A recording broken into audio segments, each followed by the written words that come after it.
Pirooz, I'm ready to start whenever we are.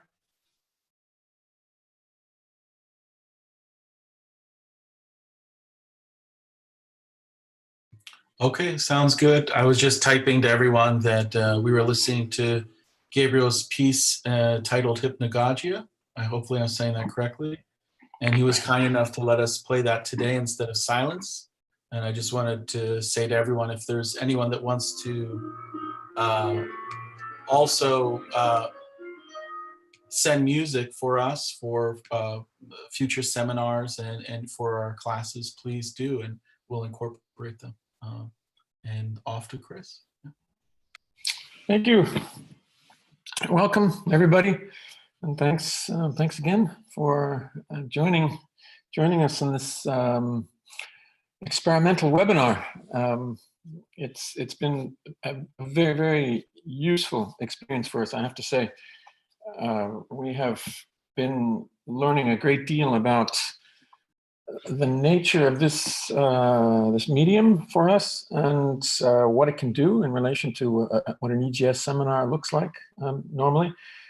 And also, we've been very, very delightfully surprised by the number of people able to join us. So that is shaping our thinking about how we go forward. It is making it even more clear to us that we should do more of this, and we will try to do that.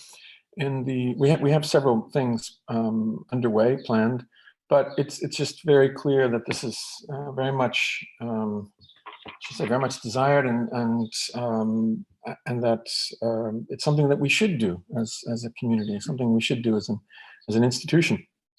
So we're very very moved by the participation and very pleased, and also, I suppose, excited, because this is, I've been saying for almost a year now and thinking about the future of the EGS. I've been thinking that we really need to we need to turn adversity or challenges into possibilities. And last year, I began to think about that with respect to the question of globalizing and partnerships around the world. This year, of course, everything changed. But the online facility turns out to be a possibility, which I think will change our thinking about the way the institution functions and how we function as a teaching body, and also I like to think of the EGS as a kind of intellectual association, not in a very traditional sense, but in some new sense. But it's an intellectual society, and I think that the online possibility will allow us to realize that in different ways. So this is all very, very challenging and moving and interesting. I'm trying to adjust my screen so that I can see a little bit more clearly.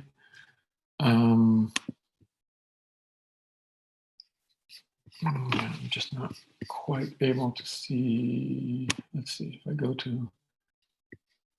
No, I want to see full screen. There we go. Okay. Now I see what you're seeing, which helps me a little bit. All right. So that said, we will be going forward with this medium in various ways.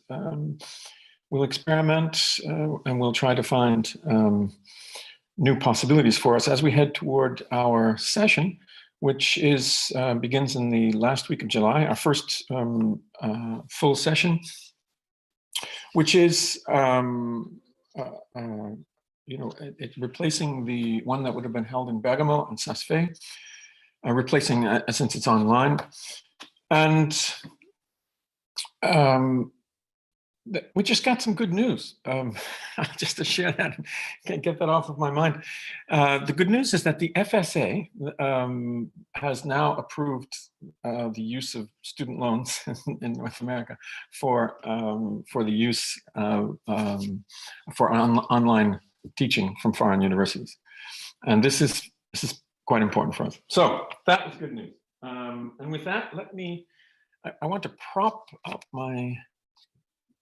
Okay, now I can see a little bit better. All right. Yesterday I went through the part of Antigone which in which she expresses her lamentation, and in which this passage is described, by which a going down, but where she is between life and death. And she describes her twice, as I noted, as an alien. So she is very much outside, but still neither in the realm of the dead, nor in that of the living. She's between life and death, in this point of a confusion between the two. Of course, Creon's edict has condemned her to this horror. And she she is meditating on the meaning of this as she's passing from life. And I wanted to stress the idea of that passage about this evocation of a kind of metamorphosis that occurs. And I left aside finally what Tiresias has to say about this moment, but I just wanted to underscore that Tiresias too comes back when he speaks to Creon. He is making it very clear that you have violated the orders between the living and the dead, and the orders governing the respective laws. So it's and of course the play then rushes to its end. Afterwards I was looking at Lacan. And I realized, well, this reading is close to Lacan, and I will come back to that shortly. But I finished yesterday with some remarks on Heidegger, and my plan today is to complete what I was trying to convey to you about Heidegger's reading, and then I want to speak briefly about Lacan's reading, and then I want to go to Blanchot. So I have a rather large menu here, or a rather large selection of dishes. So I need to move quickly, and I will give roughly 25 minutes to each segment. I hope that doesn't make for a too succinct kind of speaking, but let me give that a try. Very good. I want to pick up with what I was saying about Heidegger regarding the two senses of the uncanny. And I was summarizing the presentation in 1935 in the Introduction to Metaphysics, and I was trying to talk a little bit about why he was turning to and at least with respect to what he had said about Hölderlin and the importance of poetry, and why he had turned to Hölderlin in 1934 and 35 after the disastrous rectoral episode in which he had been a rector of the University of Freiburg. As I mentioned, Heidegger is attending to the way Hölderlin thinks about the relation between Greeks and the moderns, and he's appropriating this thought of history for his own understanding of a Greek commencement or beginning, which he is attempting to repeat in a certain sense, but to repeat in a very particular sense, for what he calls a new beginning. 34, 35, in these lectures on Hölderlin, Heidegger is first introducing the notion of Ereignis. In fact, he's taking it from Hölderlin in part, or he's using the language that he's developing with in and with his reading of Hölderlin. The notion of usage is also appearing here, which I refer to der Brauch, and it is that's why I think the line is so important for Heidegger when which Hölderlin translates. Hölderlin translates from Antigone when he translates Antigone, saying, "Who knows? Perhaps there is another usage below." And this is what Heidegger is now trying to think as the relation between being and human being. He names it usage. So it is a rather intense engagement with Hölderlin going on as Heidegger attempts this turn in his thinking away from his first attempt to rethink being with the existential analytic. And then all of you will have heard about this turn in his thinking, the Kehr. It is something he himself thematizes, but it's extremely complex. It's a movement in part away from the remaining hold of the metaphysics of subjectivity on his thinking. And one of these concerns that he has is the problem of the notion of production and work. So with this notion of usage, he's trying to rethink work in production. And he's turning to poetry for that initially, but he'll also work with this in relation to philosophy. Now, so he's trying to think about Hölderlin, what Hölderlin has to say about history, about the relation between the Greeks and the moderns. And he takes up Hölderlin's suggestion that, or he takes from Hölderlin the suggestion that what the Germans need in order to appropriate their own proper being in this time, in this revolutionary, or properly revolutionary time for Heidegger. What they need is to recover something of what the Greeks, what was native to the Greeks, or natural, or national for the Greeks, which is their holy pathos, their relation to the divine. And so Heidegger doesn't mention this much in the introduction to metaphysics, but I think it's guiding his turn, because he ends the lectures of 34, 35, just before the introduction to metaphysics, by evoking this need, this requirement that Hölderlin is pointing to. So he will come back to this in 1942, and he'll make it much more clear that he's reading Hölderlin on the question of history as he attempts to approach Hölderlin's river hymns. And he sees the hymns as working through a relation between the national and the foreign, or at least particularly the Easter hymn, which takes up the way in which the river, the Danube, but Hölderlin is calling it the Easter, using a Greek appellation. Hölderlin thinks the way in which Easter seems to actually flow backwards. And this is, Heidegger says, and he's reading through Hölderlin, Hölderlin is trying to think the relation between the national and the foreign, or the proper and the foreign, in order to come toward what Hölderlin calls a free use of the proper. Free use, I emphasize that use, it's a free use of the proper. What is proper to the Germans? Heidegger insists it's this capacity for representation, what Hölderlin calls a sober representation, a framing, a setting in order. But the problem the Germans have, Heidegger says, they get a little too carried away and lost in this. So they require this relation to the other, and the other is this holy pathos that Hölderlin was attending to in the Greeks. And specifically, he says, and most importantly, Antigone and her relation to what Sophocles is calling the uncanny, using the word dainon, and naming human beings to danotaton, the most uncanny. So now, to think uncanniness, he goes to the Choral Ode. This is 1935, but then again in 1942, he does the same thing. He develops it a bit more in 42. It's a somewhat richer exposition. It's very, very interesting. But the uncanny has a double character, as I mentioned.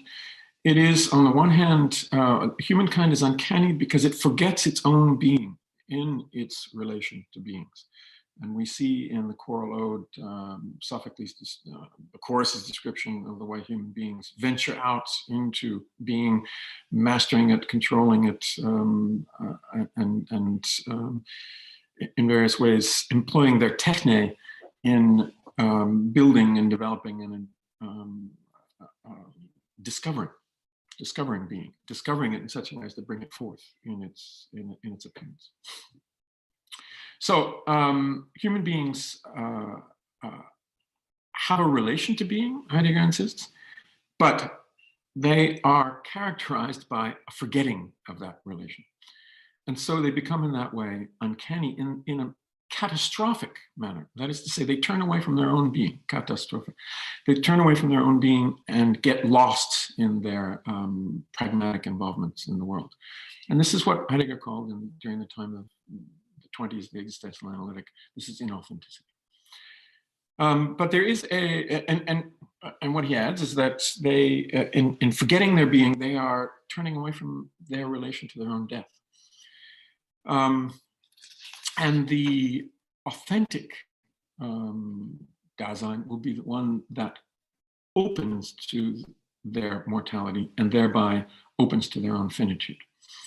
Their death and thereby their being thrown, their finite being, their finitude, which Heidegger thematizes actually as birth in being and time. So Heidegger, I'm going to pick up now in the text at page 75 on the 42 lectures and just evoke this motif of death. Heidegger is not inattentive to it, and what I've been trying to suggest is the reason he turns to Antigone is that Antigone has this philia for death.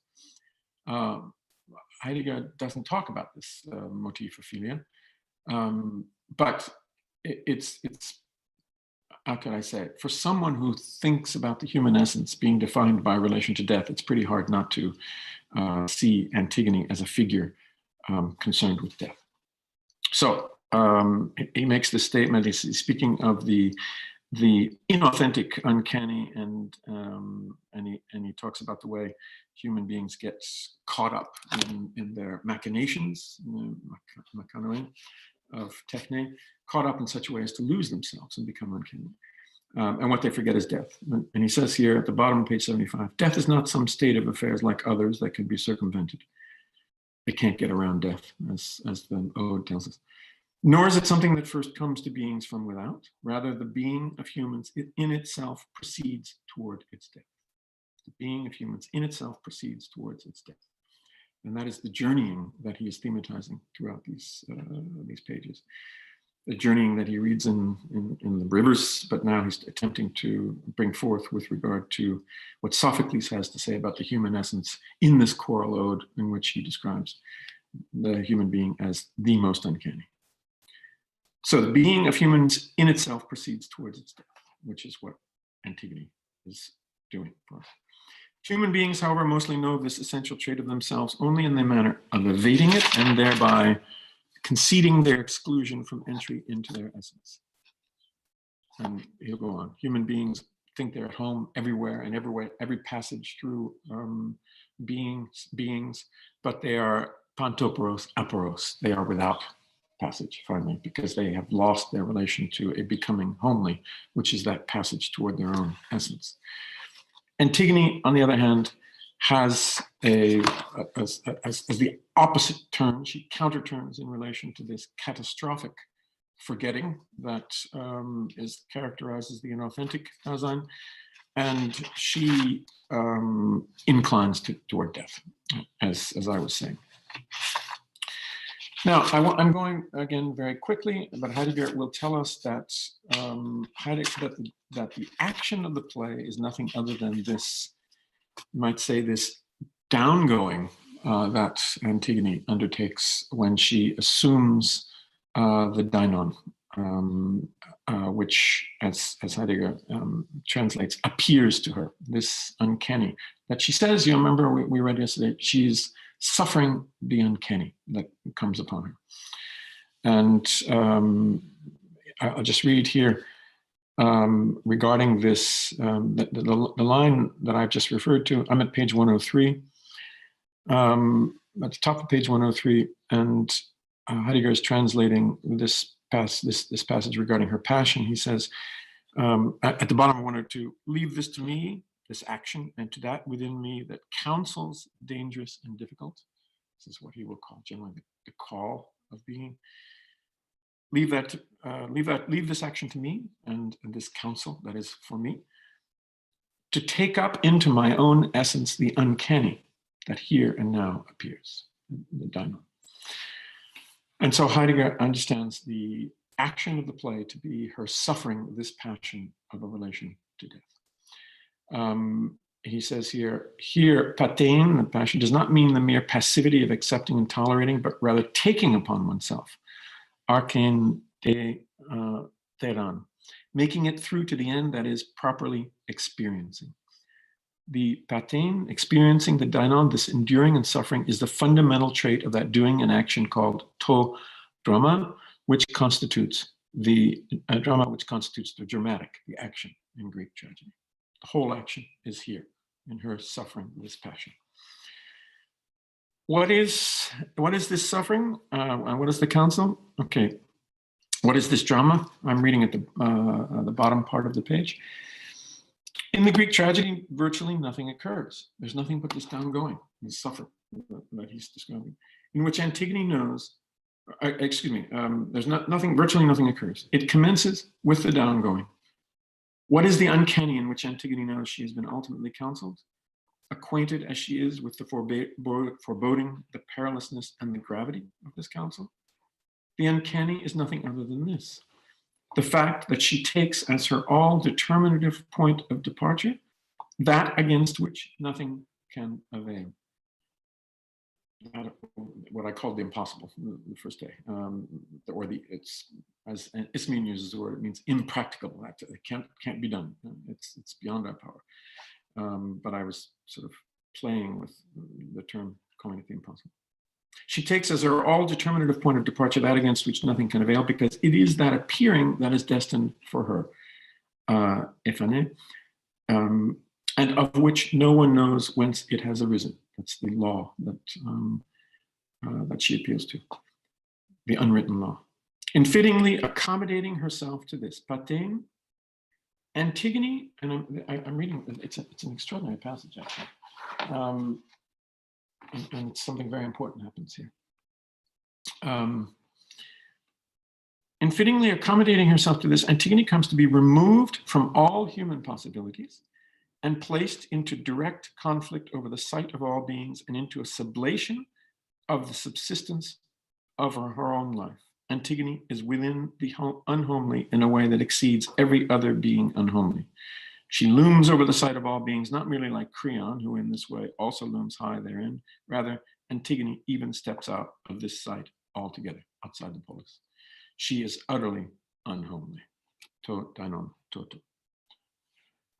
Now, the German, I should read this to you because it's quite important. I'm going to go back to that about 7 lines from the bottom. In fittingly accommodating herself to this. This is a very important notion for Heidegger. He's thinking it's in terms of the verb fügen or fügung and infinitive, and she is fitting herself. She is assuming destiny.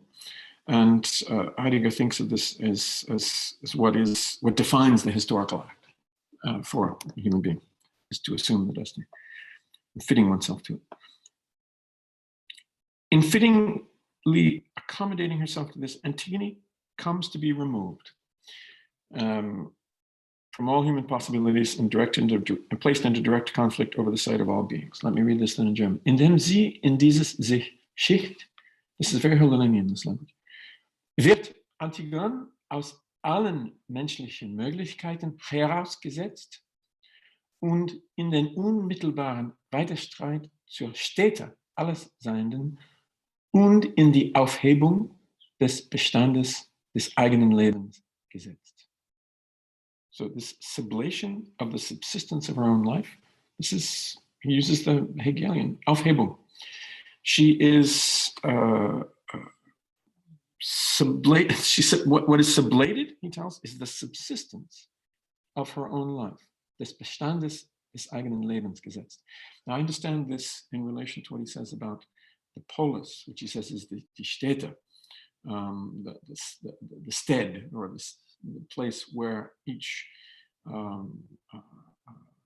one in the polis takes their standing and their condition, and this is what is effectively what Antigone, what is sublated. Antigone moves beyond her condition in the polis, her place in the polis. She moves to that extreme limit, which is what makes the chorus so uneasy in that choral ode when they say, not someone like this at our hearth, because she's at the very limit. Now Heidegger will turn this about and say, no, the hearth is the site of being to which she is answering, and the chorus is raising the question of her status, and the play is deciding that status. It's making a decision about the nature of what it is to be human. But what's so striking about this is the way in which Heidegger insists that this is a transcendence of her condition in the polis. She is utterly unhomely.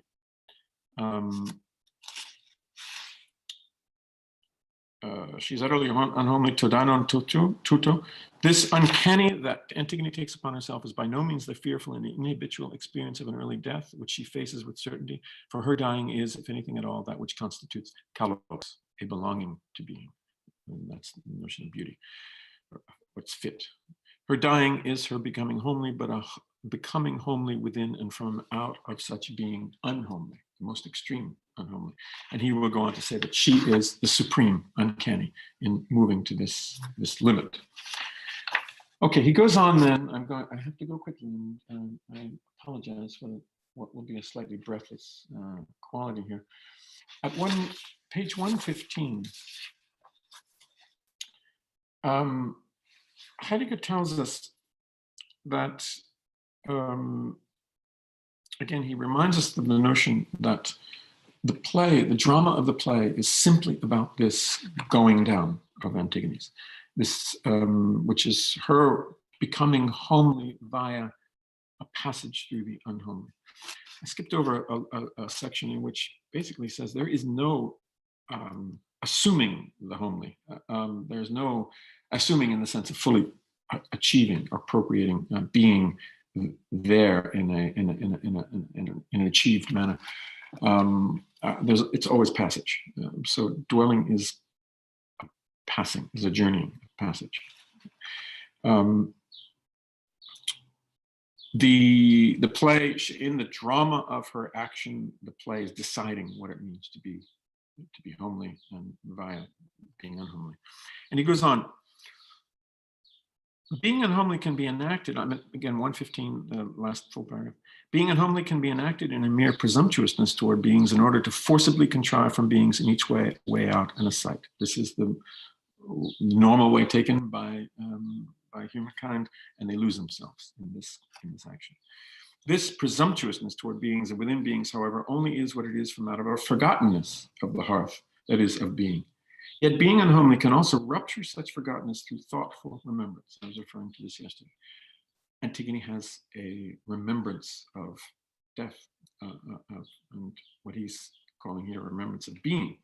So being unhomely can also rupture such forgottenness through thoughtful remembrance of being and through a belonging to the hearth. In the dialogue between Creon and Antigone that follows the choral ode, Antigone tells us of where she belongs, tells of whence she knows herself to be greeted. we mean lines 449 to 457. This is where she says, I'm not answering your Zeus, or however one wants to interpret that line, your Zeus or DK from the gods below. I'm speaking to I'm answering to an unwritten law that comes from beyond and determines all of this. She tells, again, of whence she knows herself to be greeted. We mean lines 449 to 457. Hölderlin too, though with different intentions and with a different interpretation, touches on this place in his remarks on Antigone, and understands it as unmistakably the boldest moment of this work of art. Now, I read that passage to you yesterday when I was starting to approach the question of catharsis. And I don't want to, I won't go into it again. I mean, I do urge you, Nemanja posted the foul translation of the remarks on Oedipus and Antigone. I would urge you to take a look at those incredible pages. They're just amazing. But this boldest moment is when she claims this calling, you know, that she answers to something that speaks in her from beyond the orders that Creon can recognize, which is actually, to some extent, both the laws governing the dead, which the kinship relations oversee, that Hegel describes, the role of the female, and also the laws of the city. It's at this point, it's at this point that she is describing her passion in relation to the world of the dead, right? This is where she is describing what she is assuming, what she is suffering. And Heidegger here suddenly says, well, he is pursuing a different interpretation of this. And my reaction at that point, and we would really have to look at this at some greater length, I say, in what sense could this be different from what Heidegger is saying? Surely he understands Antigone to be experiencing a holy pathos, like the one that Hölderlin is describing when he says, this is the most difficult moment. This is the moment when the human being must stand firm in relation to the tearing character of the holy possession that's occurring. Antigone does stand firm in her way. This is where she takes the most supreme, well, almost, she's not quite there yet. The most supreme trait of her being will come when she compares herself to Niobe. But this is where she's defining herself in her character, in her tragic characters, as Hölderlin understands it. And yet Heidegger here says that he's pursuing a different interpretation. What does that mean? Because he seems to be saying, we are not following what Hölderlin is saying about holy pathos here. What we're doing, and we just saw this, is he's understanding her not to be following a law pertaining to the dead, but rather the law of being. And again, I remind you of that sublation that he referred to. He goes on at page 115. I think this is, yes, 115. Let me read on. So this is, so Hölderlin is understanding it differently. I find this very problematic at this point. Yet because those who seek to explain this tragedy are always eager to find in Antigone's words an explanation of her actions, that is a statement about whatever it is that causes her deeds, they are concerned only with finding some reference to beings, things that are, human beings, or other, whether the prevailing or ancient cult of the dead or the familial blood relatedness. They fail to recognize that in her words, Antigone speaks of neither of these. One is still unable to see that she is not speaking of a being at all. This gives rise to the appearance that she speaks indeterminately, whereas she says quite unequivocally the singular thing that remains to be said here. And this is where it comes to, she says, I'm not answering your Zeus. I'm speaking to an unwritten law, or answering an unwritten law.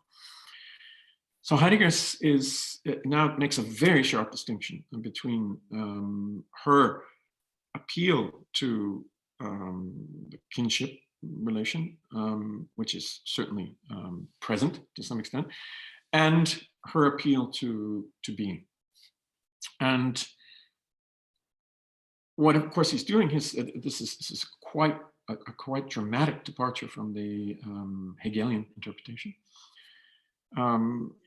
And he is pushing aside, the long tendency to read Antigone's actions in relation to blood, kinship, or to simply the rituals of death, which would be her responsibility.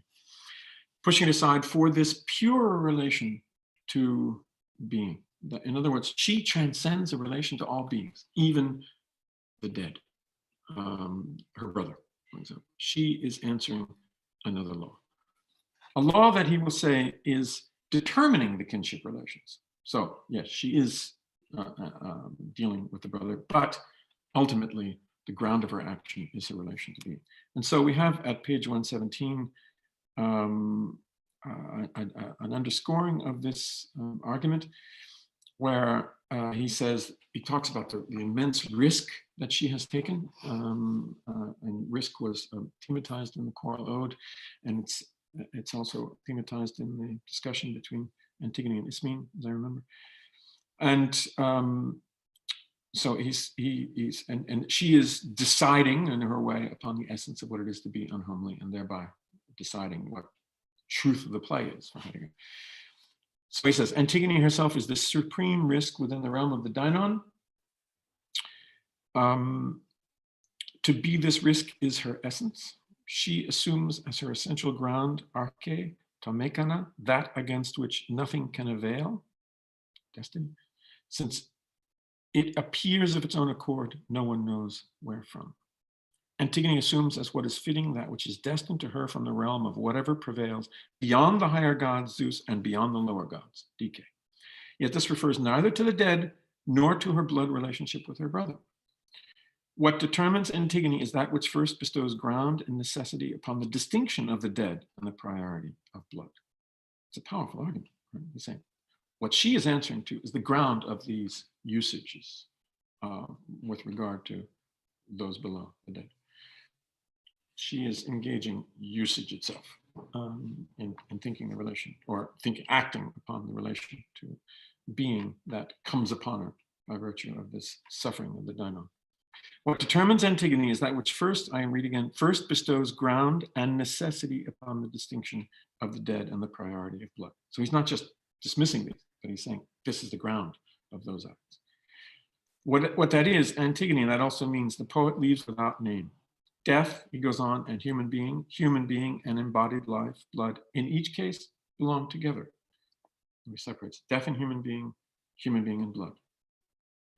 They, in each case, belong together. Death and blood, in each case, name different and extreme realms of human being.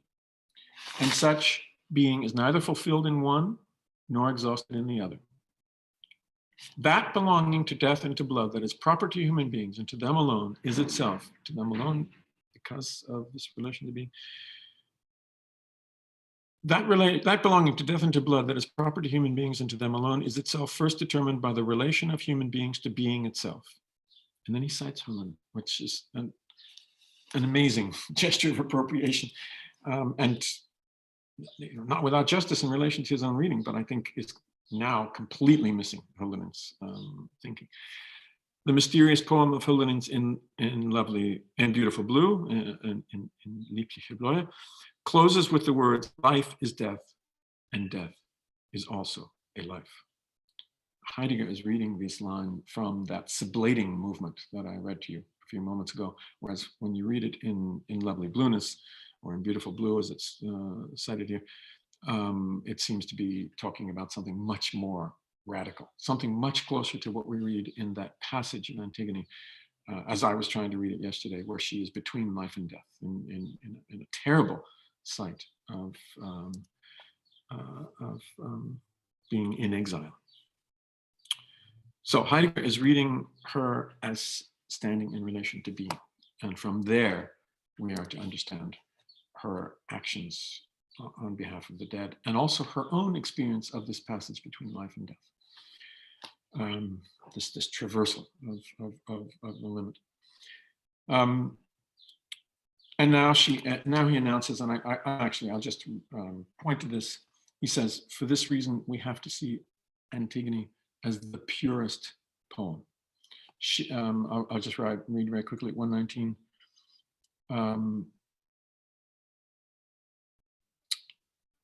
He's talking about how people misunderstand the choral ode. They think it's too general. They don't understand that it's announcing the poetic truth that Antigone is going to realize or actualize.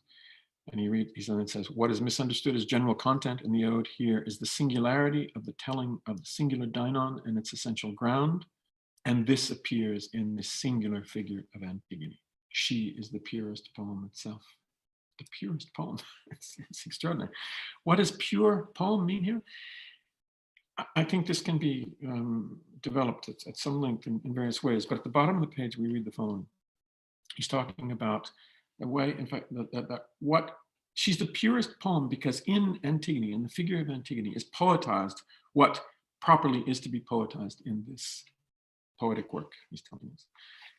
And what is that? This is that which is essentially and necessarily to be poetized lies concealed in something that can never be identified or found anywhere or anytime or in any way as something actual that is, something among actual things. What is essentially to be poetized is that which can never be found amid beings as beings, but which from the perspective of those beings that can be found, can only be found out, erfunden. Yet such poetizing finding out, erfinden, does not mean finding out some being, a supremely pure finding of a supremely pure seeking that does not restrict itself to beings. Poetizing is a telling finding of being. Such finding is supreme, not because what is to be found here remains entirely concealed, but because it is that which is always already revealed for human beings and is the nearest of all that is near. So Antigone realizes this pure going toward being, which he describes here as a finding, and being is das zu finden. I'm going to turn to Lacan in a few moments. I'm pretty sure I remember Lacan saying at one point, he's talking about research, I think, and he says, I don't look for, I find. And of course, it's a wonderful Lacanian arrogance, but if my recollection is correct, I think he's referring to this. Now, it gets strange here, and I'll just end with this allusion. At page 120, immediately after what we've read, Heidegger is bringing home this idea that what Antigone is returning to the hearth in the sense of a relation to being beyond beings. And in this, she's it's a supreme act of becoming unhomely, and thereby going toward the home. And then, so he reiterates this, and I'm in the middle of the page. The hearth is the word for being. It is that appearing that is named in Antigone's word and that determines everything, even beyond the gods. Being is not something that is actual, but that which determines what is actual in its potential for being. Now, some of you remember that Heidegger says that human beings are those beings that are capable of their death. This is an extremely important sentence for Heidegger.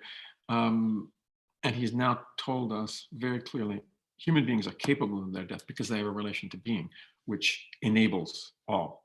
So we have to understand the human capacity for death from being, and that's precisely the argument that he's pursuing here. Her relation to her brothers and her kin is determined by her relation to being. And her relation to her own death. Her strength in going to her own death is determined in the same way. And then suddenly he goes back to death. Let us give thought now to what is named in the choral ode as that which the unhomely one who merely ventures around amid beings without any way out is unable to master. I'm 2/3 of the way down page 120. The singular onslaught of death he can by no flight ever prevent. And then Heidegger declares, it is this one to which Antigone already belongs and which she knows to belong to being. For this reason, because she is thus becoming homely within being, she is the most unhomely one amid beings. Such being and potential for being unhomely is here said in poetizing. The human potential for being in its relation to being is poetic. Now, again, I know this is for those who are not into Heidegger, this is going to be very dense, but what Heidegger is claiming here is that the human relation to death is the same as the relation to being. And what he has done is effectively sublated human finitude. I think I mentioned I said I was going to answer Ian Rowland's question yesterday. Well, here's the answer. He is, I think, effectively sublating finitude, as he described it anyway in the existential analytic. Now, the question of usage brings in another thought of finitude, but I think he is failing to think death at this point. At least death as he had given us to understand it in the existential analytic, or invited us to understand it, at least as I tried to understand it from the existential analytic. So, okay, there it is, a sublation of death. And this, I think, is extremely problematic in relation to what we have been reading in Antigone. And I suppose I rejoin Lacan, and I'm going to turn quickly to him here and try to spend about no more than 20 minutes with a few words on Lacan's reading.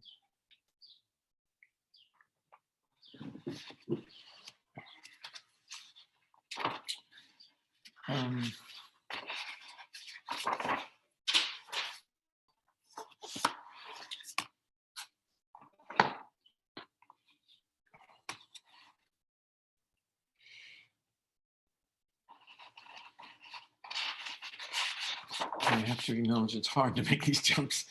It's passed from Heidegger to Lacan this way. Let me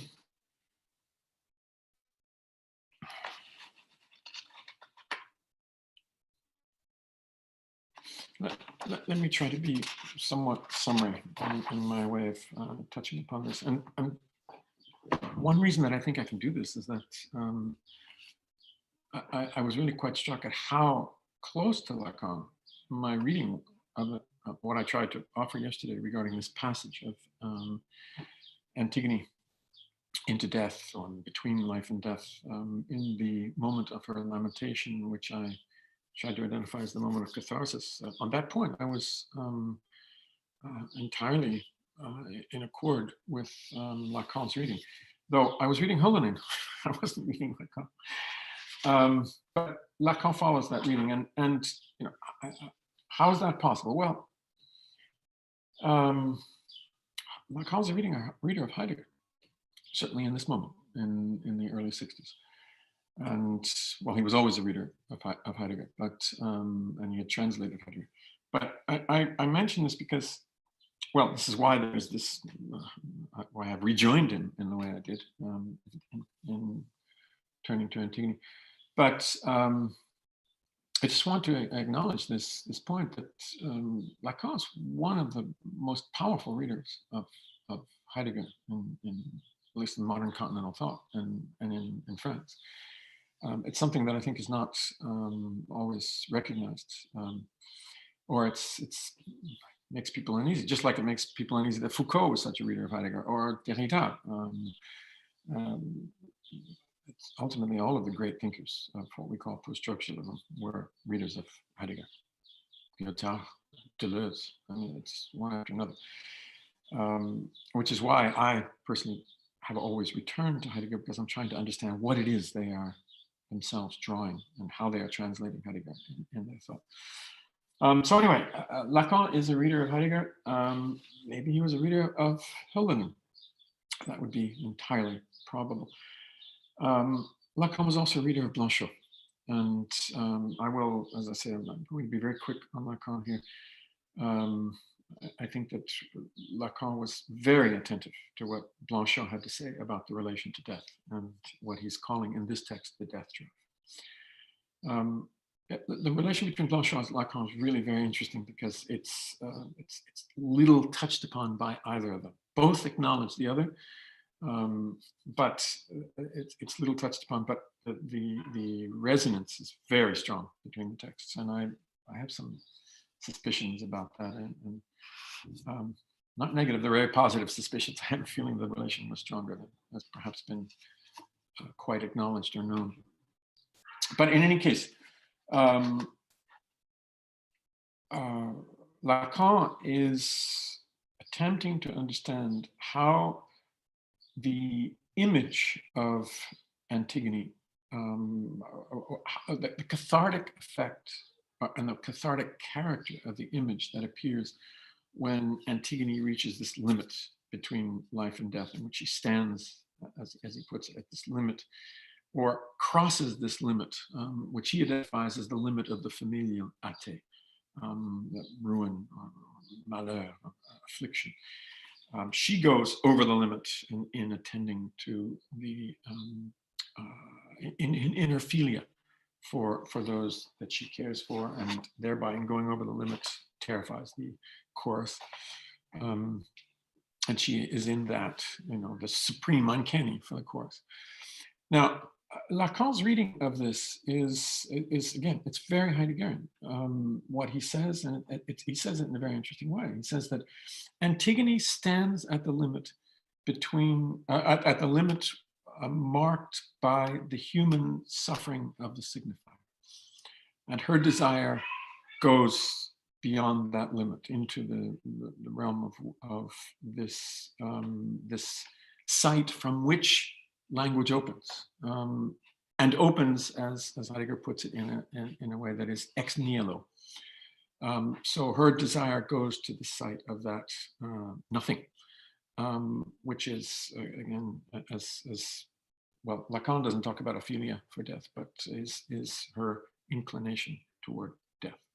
She passes over the limit toward this this place, this site of nothing. It's very interesting to me, this phrasing of the human that suffers the signifier. I have been struck by it because when Heidegger thinks about this notion of usage to which I've been referring, he is, as I mentioned, still attempting to think the finitude of human being, and he's also attempting to think the finitude of language. So that often Heidegger has taken this, he says language is the house of being, and language is almost smuggled in as a new ground. In fact, that's not the case at all for Heidegger. He's also thinking the finitude of language. And he thinks it from the relation between language and human being. So I have always been tempted to hear in Lacan's phrase, the human that suffers the signifier, something very close to what Heidegger says about the use of the human for the advent of truth, and the coming about of being, the use of the human in Agnes for truth.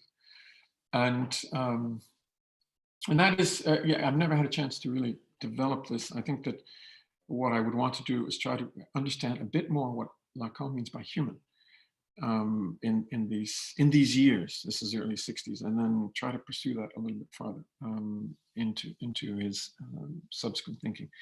And that takes us to one of the questions that came up about the nature of the drive and the line between relation between drive and desire, which I won't be able to get to. But the question is, what is the nature of the human, and what is the nature of the suffering of the human that suffers the signifier? I leave that, I said yesterday, I wish others were here thinking of Slavo at that moment, because I was thinking of the Christ's lamentation, or Christ's appeal, why have you abandoned me? Which Slavo has done so much with. So Lacan understands Antigone to stand at this, or in a certain sense, to bear witness to this cut that comes in the human being by virtue of the manner in which it suffers the signifier. And he understands the image to be cathartic in its way of being a lure for desire, but at the same time marking the point where desire encounters nothing. And in this, in her way of occupying that limit, she is embodying the death drive. And here he's reading this in relation to what he draws forth of the death drive from Sade, and the notion of a second death. So all of this is in the Ethics of Psychoanalysis, the 7th book of the seminar. And the one thing that is striking to me, where I suppose that my reading was not like Lacan's, is that, but it's still, Lacan's interesting, reading is particularly interesting for me for this. Lacan understands her answer to this unwritten law which comes from beyond all laws, so beyond the symbolic, beyond the order of the articulated logos.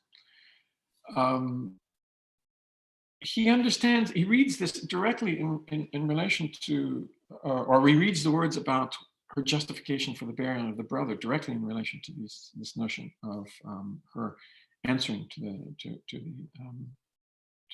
this other to the symbolic. And so she says, he says, this makes perfect sense, what she's saying. And as you know, I was trying to say, I think it is a bit incoherent, or rather it is almost a kind of justification, which at this point makes no sense, because marriage itself, having children, it's all abstract in her lamentation at this moment. So I'm inclined to hold to this idea that the justification is there's something slightly,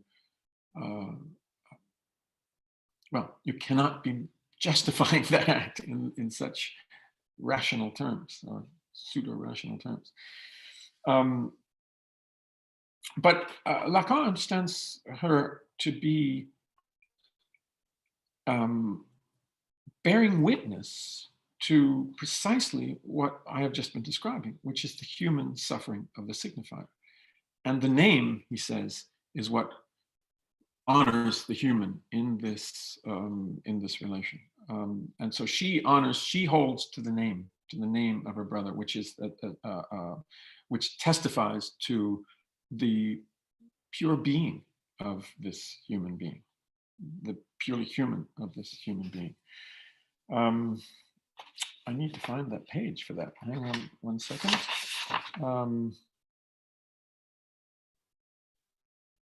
For some reason, I seem to have not written down the page. Give me 1 second.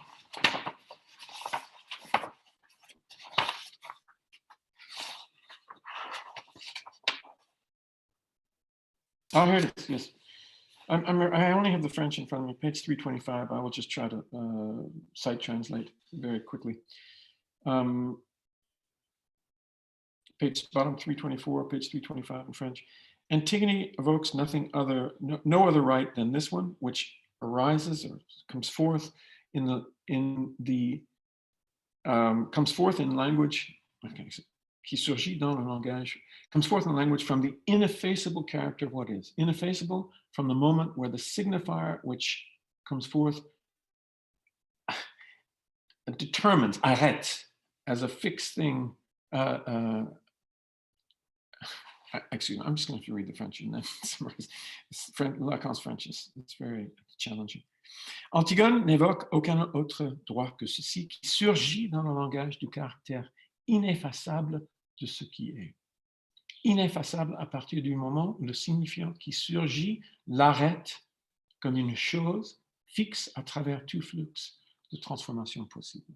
This is a fixing of being with the emergence of the signifier. And it's from that event, from that absurgence, that Antigone is evoking a relation to this other. Ce qui est.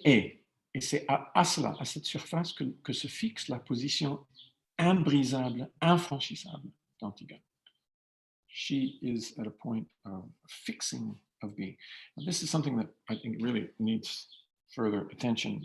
It's very rich and very powerful, this idea of the fixing in place. That's precisely what Heidegger is saying when he says she's poetized as a pure poem. That this is a fixing of being.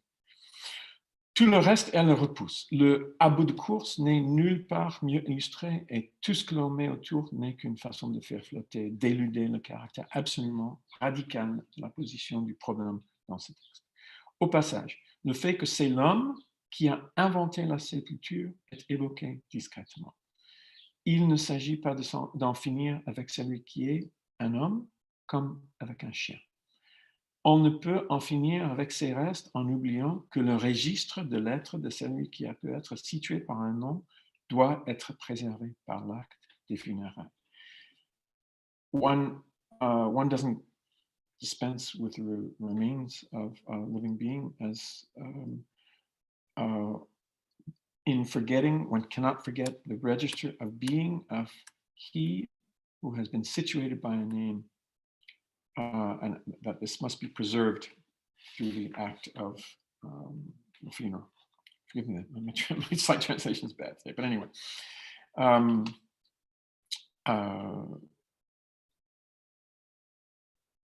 She occupies a position in which she honors the unique value of his being, he insists. Elle maintient la valeur unique de son être. And I'll read just a little bit more and then I'll stop. Cette valeur est essentiellement de langage. That value is essentially one of language. Hors du langage, elle ne saurait même être conçue. It can't be conceived outside language. Et l'être de celui qui a vécu ne saurait être ainsi détaché de tout ce qu'il a véhiculé comme bien et comme mal, comme destin, comme conséquence pour les autres et comme sentiment pour lui-même. One wouldn't be able to separate this pure being of the unique being of the individual without this fact of this linguistic cut and this relation between the human and the signifier. Cette pureté, cette séparation de l'être de toutes les caractéristiques du drame historique qu'il a traversé, c'est là justement la limite, l'ex nihilo, autour de quoi se tient Antigone. Ce n'est rien d'autre que la coupure qu'instaure dans la vie de l'homme la présence même du langage.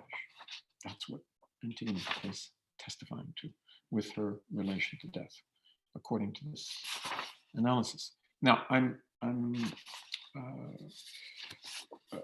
being very reductive there a bit. All of the material on the beauty of her image is extremely important because there he's talking about the relation of desire to the appearance of the beautiful and how this both attracts, captures, and at the same time affects a kind of barrier or a limit in relation to what is on the other side, to which Antigone is also pointing. So it's quite powerful, and Lacan then talks about catharsis from there. Now, his reading catharsis, I just very quickly, I don't feel like I have sufficient grip of it because it feels rather abstract to me in this text. I just do not sense that he has sufficiently engaged the question of the passions that Antigone is experiencing. And for that, I want to go to Blanchot. What I mean is that he's certainly talking about the passions of pity and fear, from Aristotle, and talks about the link between these and other passions. He brings up the politics, as I was mentioning yesterday, with regard to the medical understanding of catharsis. But it does seem to me that in order to understand this passion that she suffers, and this holy passion, we need to go a bit farther in relation to the question of what I have called, following Blanchot, the passions of finitude. And those are fear, malheur, anguish, and others in Blanchot. Now, when I say that about Lacan, I'm probably showing the limits of my capacity to engage this text. It's been quite some time since I've been reading. I used to read him quite intensively, but that was 30 years ago or more. So let me just offer that as a path for some of you who might want to pursue this question of catharsis farther and in relation to the material that we've been treating. And with that, I want to pause for just 5 minutes, and then I will come back and try to take up Blanchot very quickly, and we'll go from there. Thank you.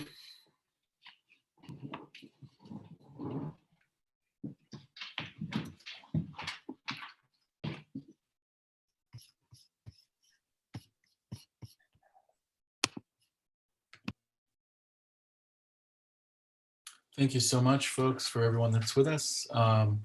We are going to play some music in between the break. This was given to us from Gabriel Fynsk, and it is titled Hypnagogia. And I'm just going to play it here to round us out until we come back for the seminar. Thank you.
All right, folks, we were just listening to Gabriel Fynsk's composition Hypnagogia.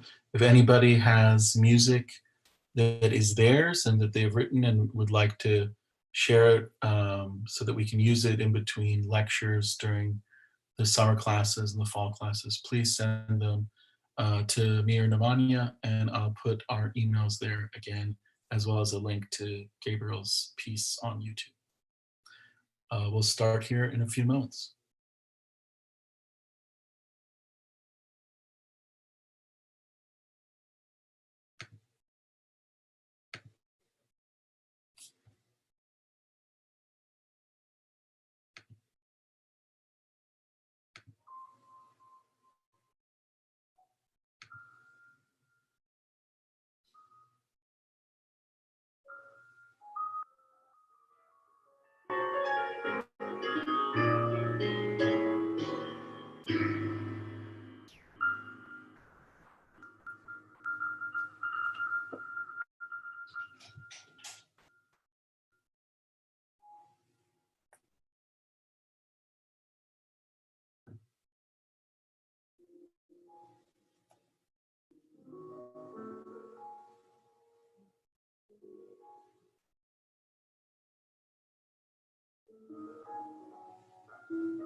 Pirooz, am I on?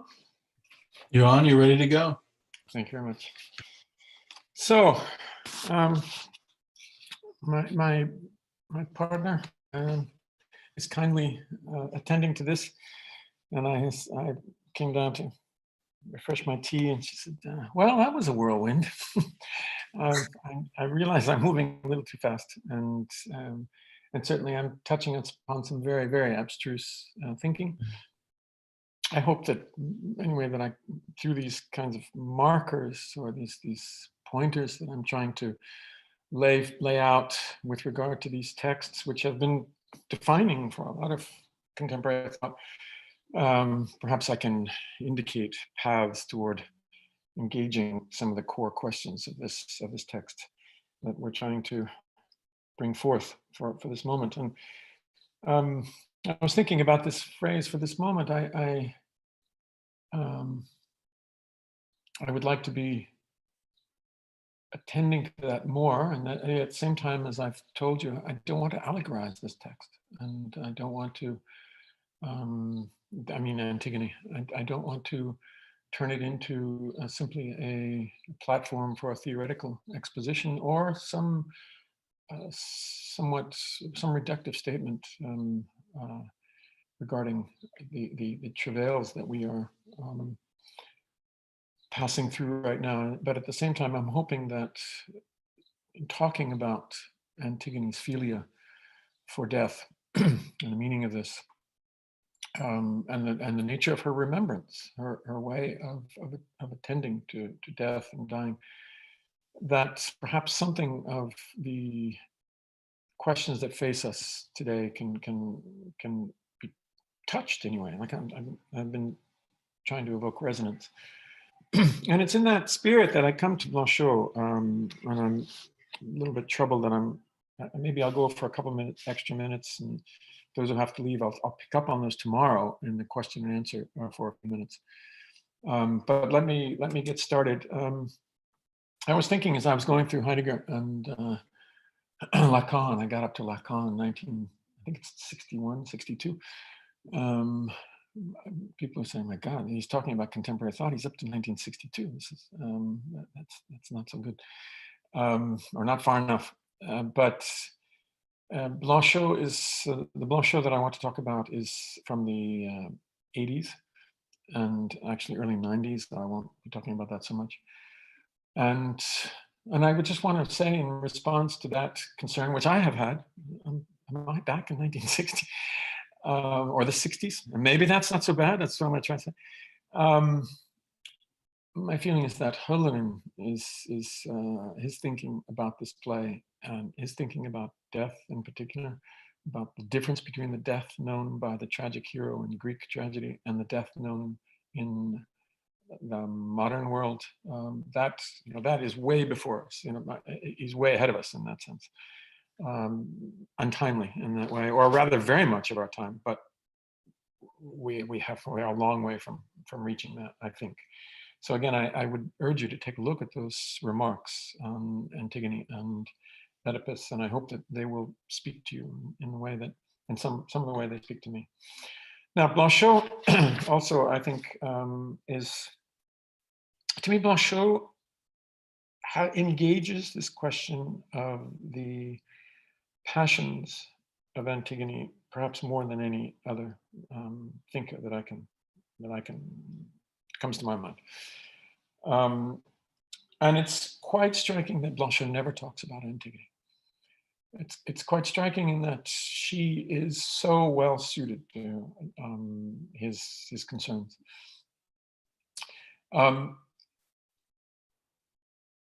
I can't quite account for this. I do know that there is one citation. Jonathan Bennett helped me recall that.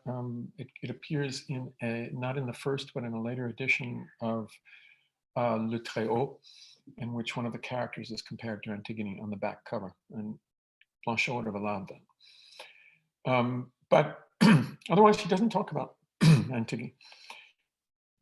Excuse me. Even though he talks extensively about Greek tragedy, he talks about Oedipus. There is material that is not published, but you see something in the Infinite Conversation. There's a footnote in which he talks about Oedipus and Jocasta.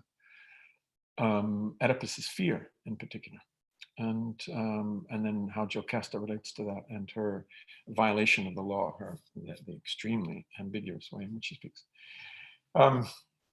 So Blanchot is extremely attentive to Antigone, but he has nothing to say about Antigone. And so when I take up Blanchot and Antigone, I'm really trying to imagine what we might do with Blanchot in relation to Antigone, or perhaps what Antigone was doing with Blanchot. But in any case, this is somewhat, it's almost an association that I'm bringing in at this point. In other words, I read Antigone and I think of Blanchot, but there are not firm grounds for this in textual grounds. Now, one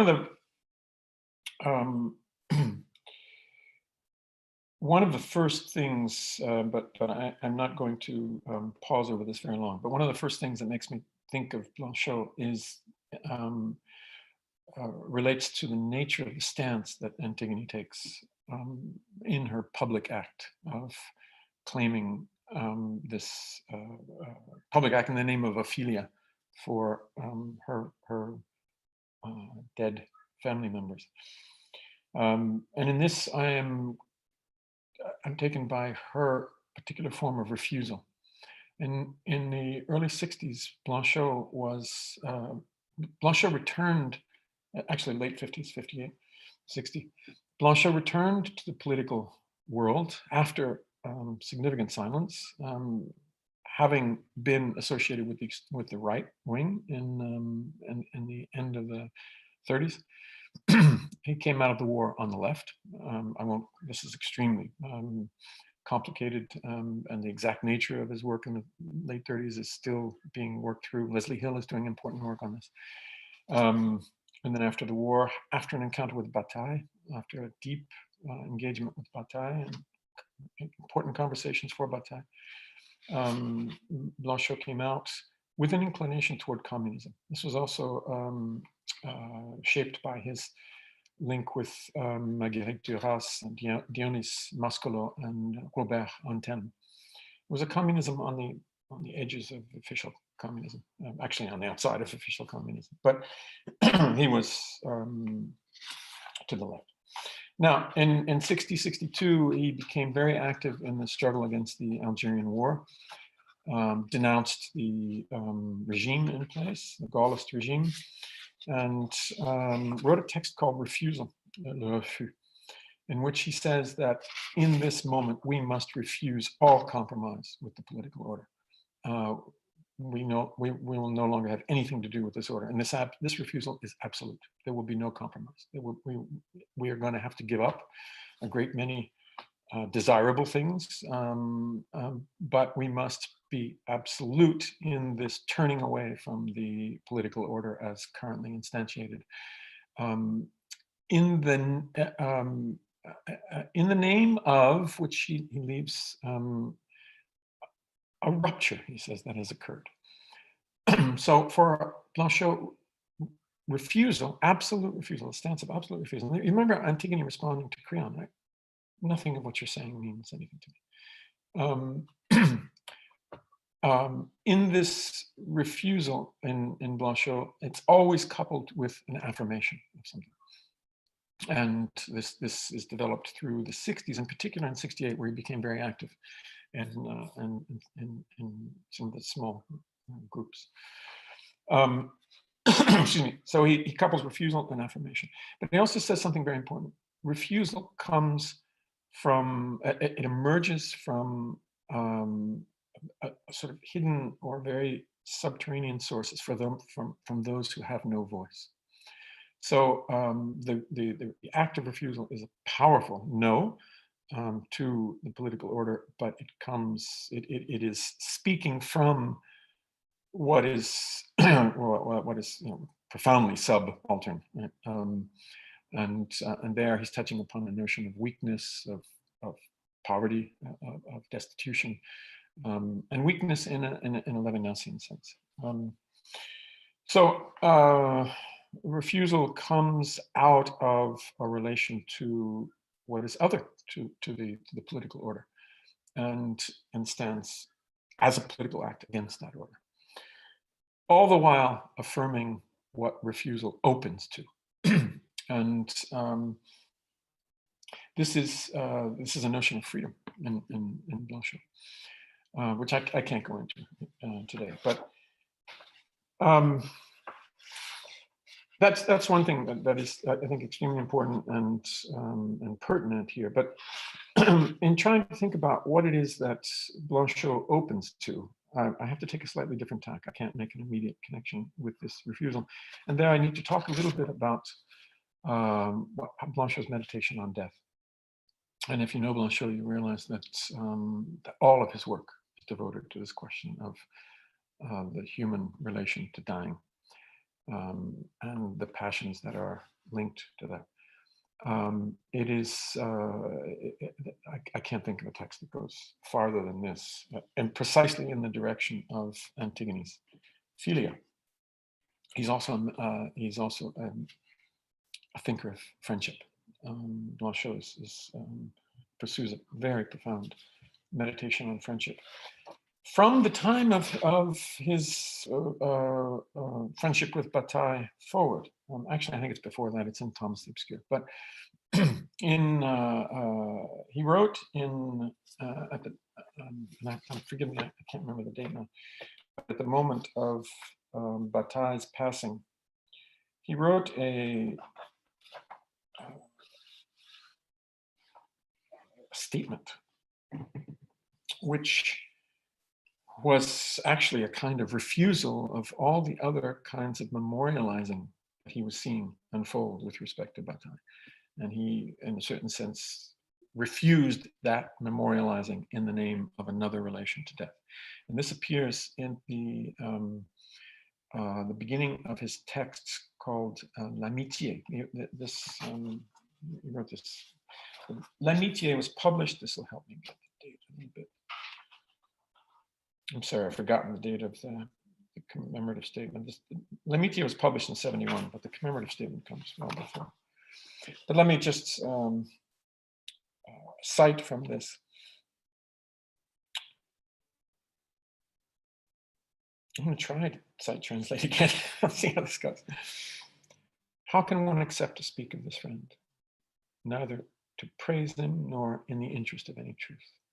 The traits of his character, the forms of existence, the episodes from his life, even as they are in accord with the research for which he felt responsible, even to the point of irresponsibility, do not belong to anyone. There is no witness. The closest to him say only what was close to them, not the distance that affirmed itself in this proximity. And the distance or the distant ceases as soon as presence ceases. It is in vain that we try to maintain through our words, through our writings, what absents itself.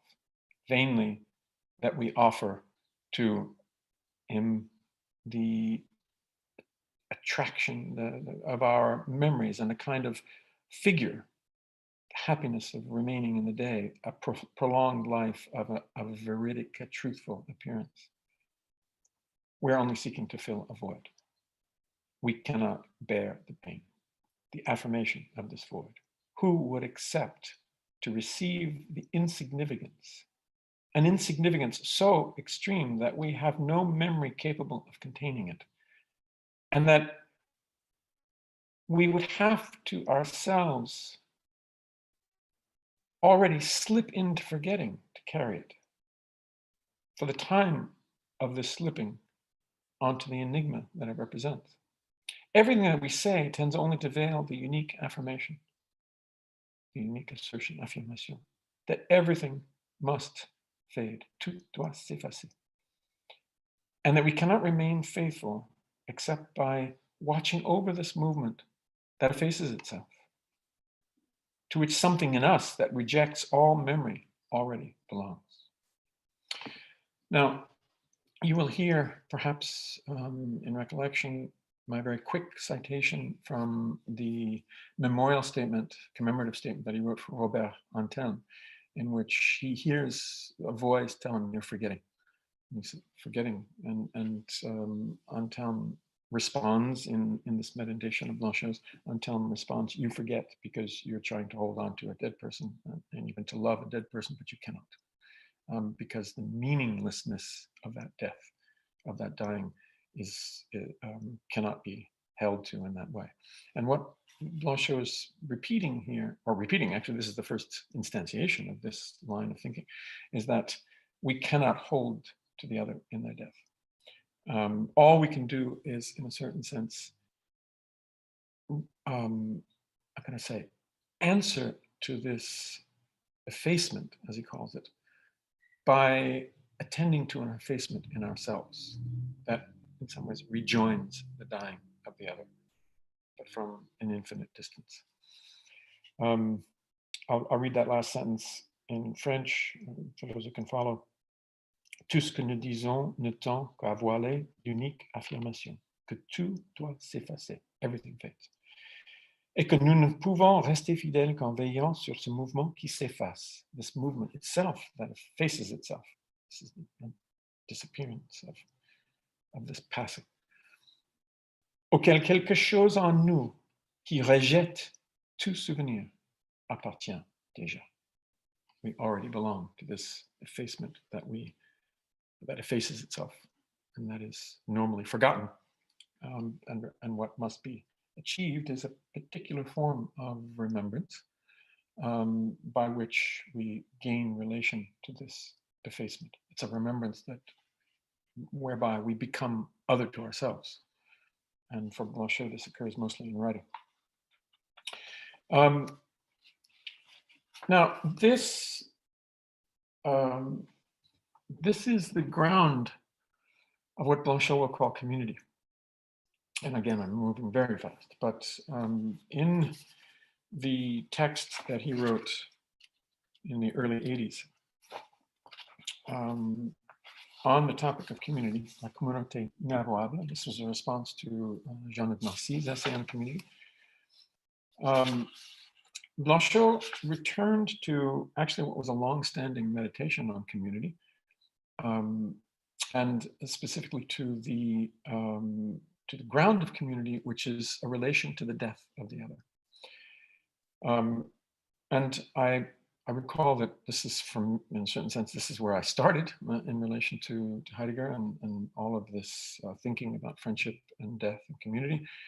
Blanchot recognizes that here again, that the ground of community is in the human relation to death and to the death of the other.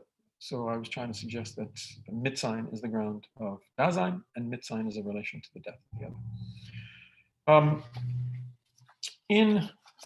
I will read quickly and let's see here.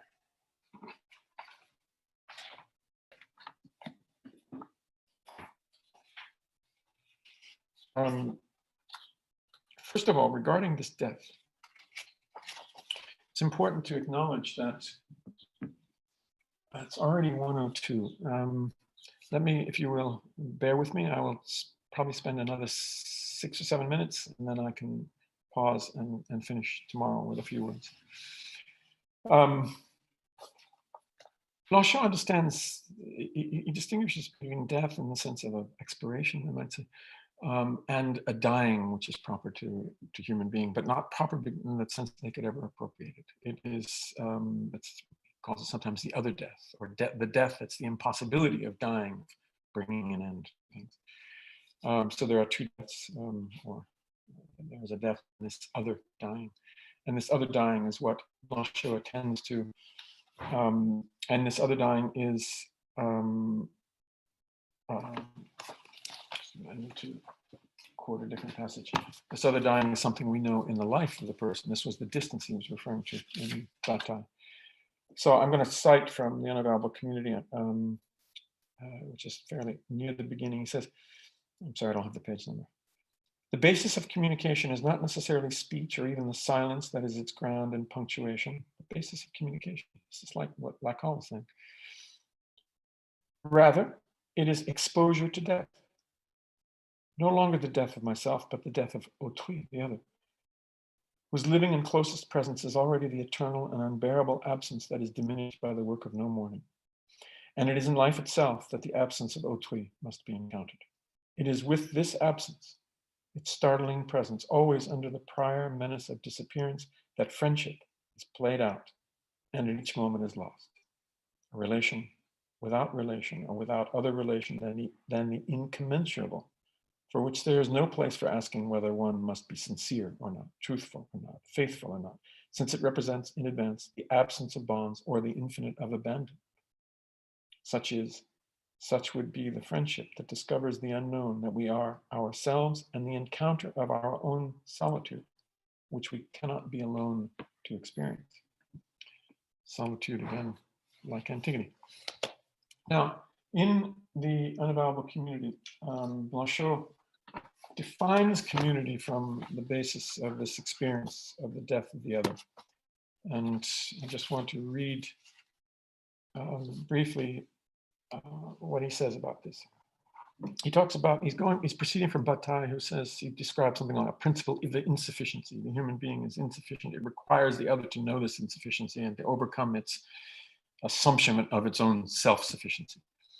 So in other words, to break down the hold of the self, one requires the other, and one requires the other in their dying. He says here, if human existence is an existence that puts itself radically and constantly into question, it cannot of itself alone have that possibility which always goes beyond it, for then the question would always be lacking a question, self-criticism being merely only the refusal of criticism by the other. a way to be self-sufficient while reserving for oneself the right to insufficiency, a self-abasement that is a self-heightening. So we require the exposure to the other to draw us out of ourselves and expose ourselves to that insufficiency that's at the ground of our being. The next section then, this is at page 9 of the Unavowable Community. He says, what then calls me, this is Blanchot, what then calls me into question most radically? Not my relation to myself as finite, or as the consciousness of being before death or for death. He's commenting Heidegger. When the existential analytics, what defines the essence of human being is a being toward death. And that's why he said in the lectures on the Easter that I was reading from a moment ago, that the human being is on the way toward its own essence via death. What then calls me into question most radically? Not my relation to myself as finite, or the consciousness of being before death or for death, but my presence for another who absents himself by dying. To remain present in the proximity of another who by dying removes himself definitively, to take upon myself another's death as the only death that concerns me, this is what puts me beside myself. This is the only separation that can open me in its very impossibility to the openness of a community. I'm trying to pick up here a little bit what in Antigone, which is, I share in love, not hatred. I'm trying to understand that sharing. What does she mean by sharing there? And in what sense does it extend to more than one? I think she's talking about a ground of a certain community. I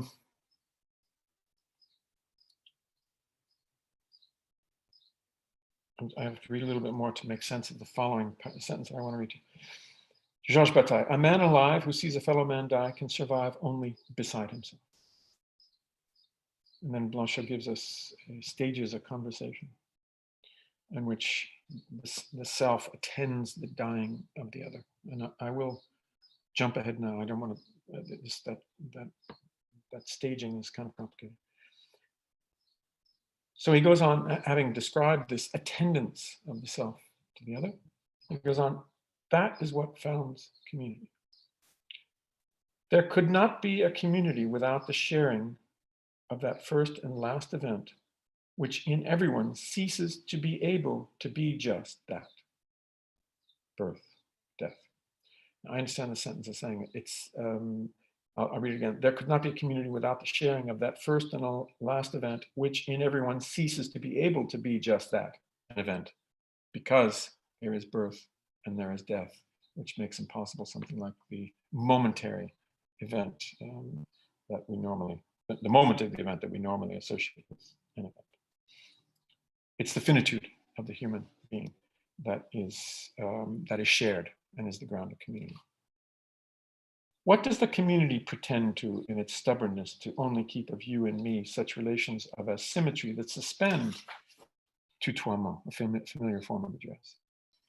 Why does the relation of transcendence that is introduced with it displace authority, unity, interiority by confronting them with the agency of the outside, which is its non-directive region? In other words, community, when engaged in its essence, as he's describing it here, entails a break with every order, every law, ultimately. What does the community say if it permits itself to speak from its boundaries by repeating the discourse on dying? And here again is a scene of attending the other. I'll just read this one. One does not die alone, and if it is humanly so important to be the dying person's fellow creature, it is, even if in a ridiculous way, to share the role and to hold back, to keep from slipping away by the gentlest of interdictions, the one who, dying, comes up against the impossibility of dying in the present. Don't die now. Let there be no now in which to die. Now, I'm sorry, that is difficult to follow, but what I want to emphasize is in this passage, Blanchot is trying to describe a passage beyond the order of any law. Actually, he will say, all law, any law, at least instituted law. And so the community as he understands it is very much what Antigone was, I think, evoking when she said, I share in philia. Now, I would have wanted to read for you a little bit more on this transgressive character of the movement into philia that Blanchot meditates on. In the Le Pas au-delà, the Step Not Beyond, he describes this as really very radical terms.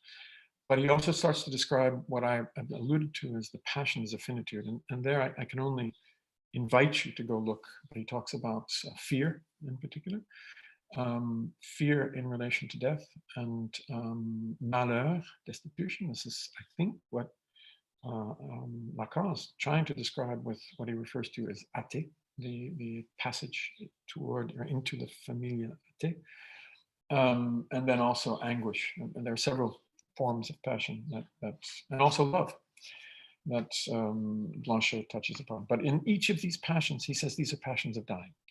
These are passions of going toward death.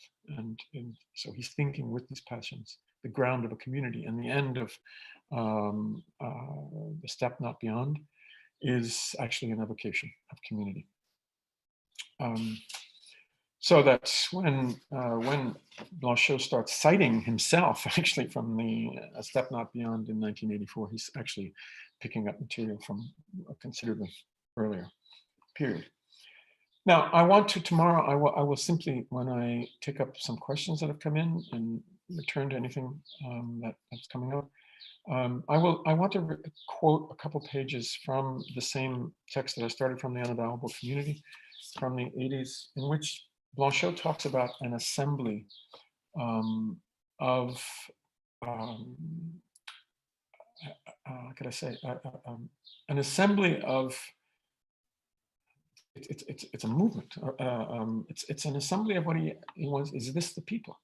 And I want to ask whether this isn't perhaps the people that's behind Hemon's words, and this isn't what would follow, in a certain sense, Antigone's passing.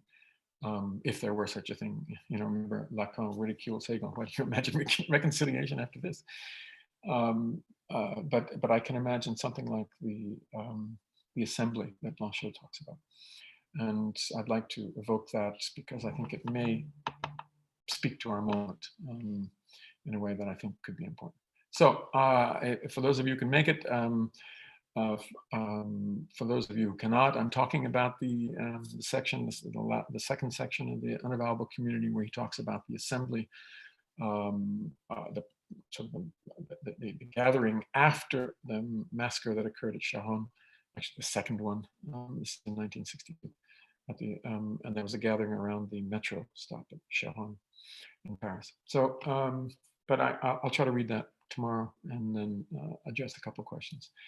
Thank you for bearing with me, those of you who've been able to, for these last few minutes, and thank you for my whirlwind start, and then I hope it was a little bit more measured and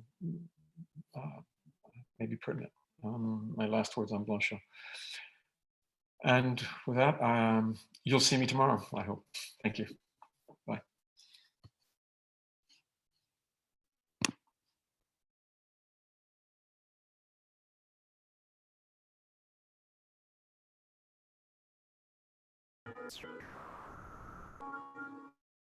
Thank you, everybody. We'll be here tomorrow, same time. Until then.